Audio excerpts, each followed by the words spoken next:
Assalomu alaykum, hurmatli foydalanuvchilar.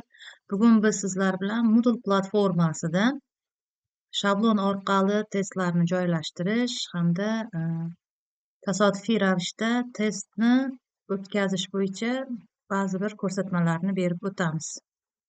Demak, bu oyna foydalanuvchining shaxsiy kabineti. Men bu yerga rus tilida kirgizib qo'ydim, chunki tushunish sal osonroq bo'lishi uchun. Demak, guruhga kiramiz. Bu yerda xorijiy til, ingliz, menejment 125-gruppaning masofali kursiga kiramiz. Masofali kursga kirgandan keyin avvalambor test joylashtirishimiz kerak. Demak, testni joylashtirishni boshlaymiz. Men namuna sifatida joylashtirmoqchiman, shuning uchun opsiyaga kiritaman va o'sha yerdan testni joylashtirishni ko'rsatib o'taman. Demak, добавить element или resurs tugmasini bosamiz. Bu yerdan testni tanlaymiz. Mana testni tanladik. Mana bu yerga test namuna deb yozaman. Bu namuna uchun bo'lganligi uchun. Endi muddatlarni siz o'zingiz joylashtirib qo'yishingiz mumkin agar mana bu yerda yoqsangiz. Demak, 22-yanvar soat 14:39 dan yoki bo'lmasam soat 15:00 dan masalan 15 yoki bo'lmasam 16:00 gacha 1 soat yoki masofali ta'lim bo'lgani uchun ko'ramiz. 23-chislo soat 11 gacha, soat 3 dan 11 gacha qo'yilyapti test. 5 ta savol berilganligi uchun bu yerda 5 ta. Chunki bu har bitta mavzu uchun berilyapti. Buni biz yakuniy nazoratga 30 ta savol uchun ham qo'yishingiz mumkin. Endi 30 ta savol qo'yaman yoki 50 ta savol qo'yaman desangiz, shunga moslaganroq holatda vaqtni chegaralab qo'yishingiz mumkin. Baholash. Baholashda 3 qo'yamiz, chunki maksimal balni bizlar 5 beramiz. Bu yerda 3 qo'yamiz. Keyin urinishlar sonini 2, 3 yoki 1 deb qo'yishingiz mumkin. Mayli 3 deb qo'yamiz. Ya'ni student, talaba 3 marta urinish qiladi va o'sha bahosini oladi. Eng yuqori baho olgani, o'sha yerdagi eng yuqori bahosi, demak, talabaning asosiy bahosi sifatida ko'rib chiqiladi. Joylashuviga tegib o'tirmaymiz.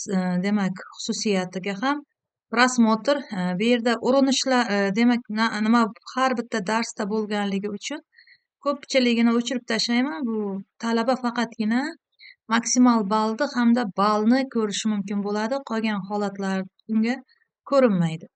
Tashqi ko'rinishda mana bu yerda chalkashtirmaslik uchun baholardagi o'nlik verguldan keyin keluvchi sonlar uchun, ya'ni o'nli sonlar sistemasidagi sonlar uchun verguldan keyin faqatgina bitta xonani hisobga olsin deb qo'ydik.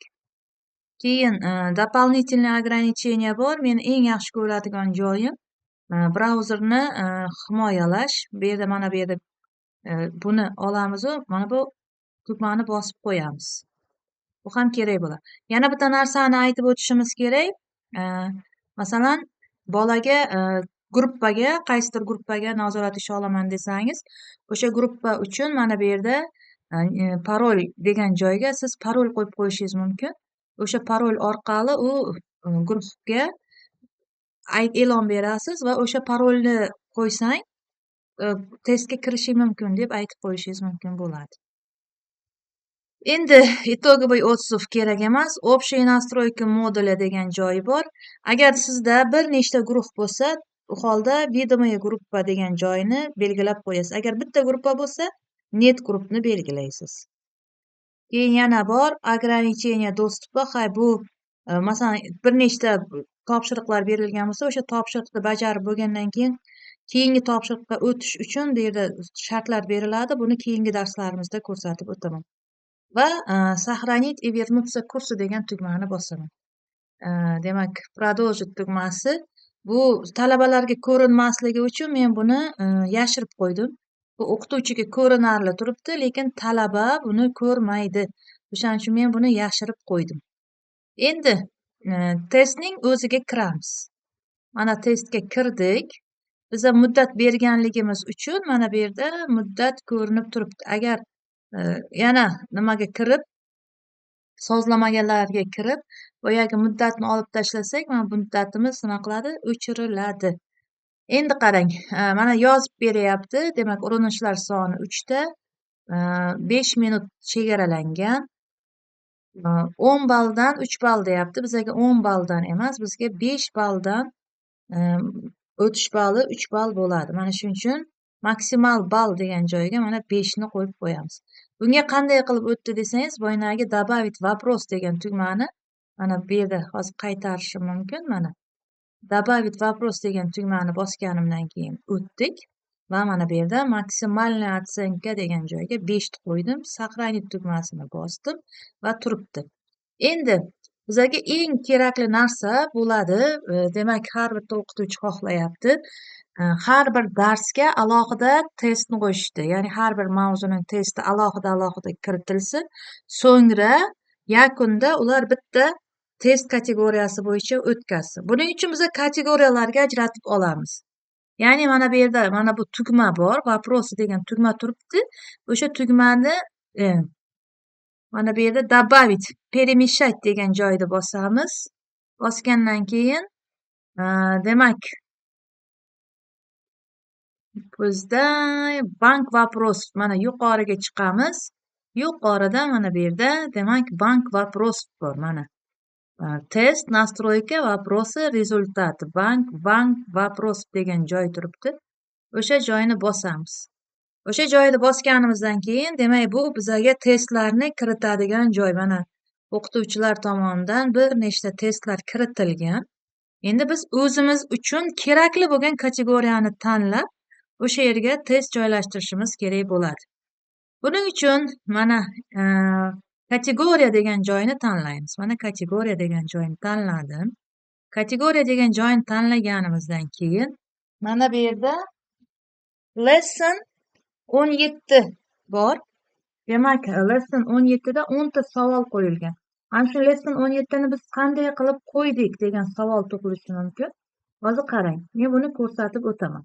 Demak, добавить kategoriya degan tugmani bosaman. Bu tugmani bosgandan keyin родительская kategoriya bor. O'sha yerga demak, верхний уровень для тест namuna degan joyini bosib qo'yaman. Va mana yerga lesson 17 deyman. Demak, va добавить kategoriya tugmasini bosaman. Bosganingizdan keyin yoki bo'lmasam buni emas, balki mana bu kursning o'zini bossangiz mana bunga turgan bo'lsa, название lesson 17 va добавить kategoriya degan tugmani bosasiz. Bosganingizdan keyin boyagi kategoriyaga o'tishingiz mumkin bo'ladi. Endi men bunga qaytarib o'tkazaman. Demak, buni qaytaraman, отмена tugmasini beraman, chunki bizda yangi mana 17 kategoriyasi bor. Yoki xohlasalaringiz yana bir marta ko'rsatib berishim mumkin. Mana bu yerda bizda уже qo'yildi mana test по умолчанию для тест namuna. Demak, yana bitta narsasi bor ekan. Demak, bu yerda mana bu yerdan siz test namunani tanlasangiz mana добавить kategoriya desangiz yoki bo'lmasam shuni o'zini qo'yib qo'ysangiz mana test namuna chiqaryapti. Mana test namuna demak beryapti. Mana shu test namuna uchun kategoriya bor. Endi biz import qilamiz. Savollarni import qilamiz. Import qilish uchun mana format giftga o'tamiz. Выбрать fayl deymiz. Mana faylni olamiz. Endi qarang, mana bu yerda new test masofaviy lesson 17 bor. Bu testimiz qanday ko'rinishda? Demak, test shabloni mana shablonga o'tamiz. Test shabloni mana bunday ko'rinishda bo'ladi. Ya'ni savol beriladi. Savoldan keyin katta harf, katta qavs qo'yiladi. Qavsdan keyin teng belgisi tursa bu to'g'ri javobni bildiradi. Tilda belgisi bu noto'g'ri javobni bildiradi va qavs yana qaytadan yopiladi katta qavs. Agar katta qavsni yopmasangiz, u sizga nima qilmaydi? O'shani qabul qilmaydi va ikkita qator tashlaysizda Undan keyin yana savolni mana yozib, xuddi shu tartibda joylashtirib chiqishingiz kerak bo'ladi. Endi va "Загрузить этот fayl" degan tugmani bosasiz va bosganingizdan keyin test hosil bo'ladi. Mana "Загрузить этот fayl" da bosdik.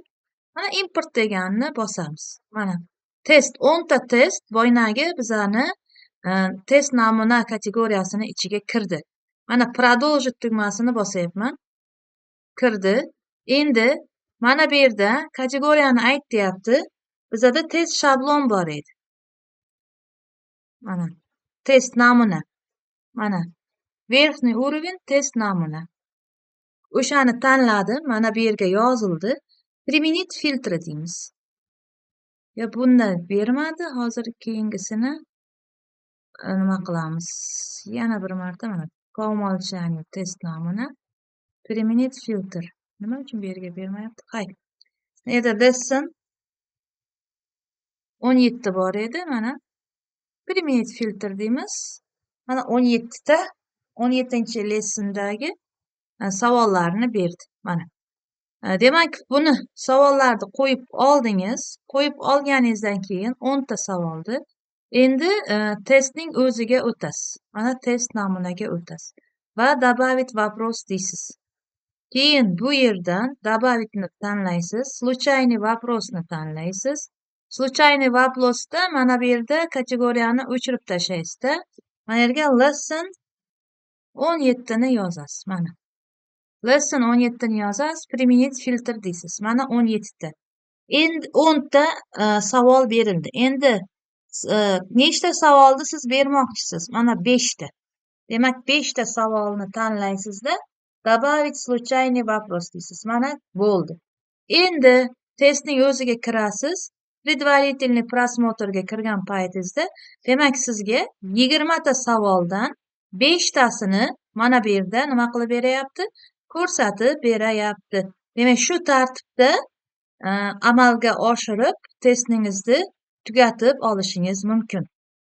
E'tiboringiz uchun rahmat.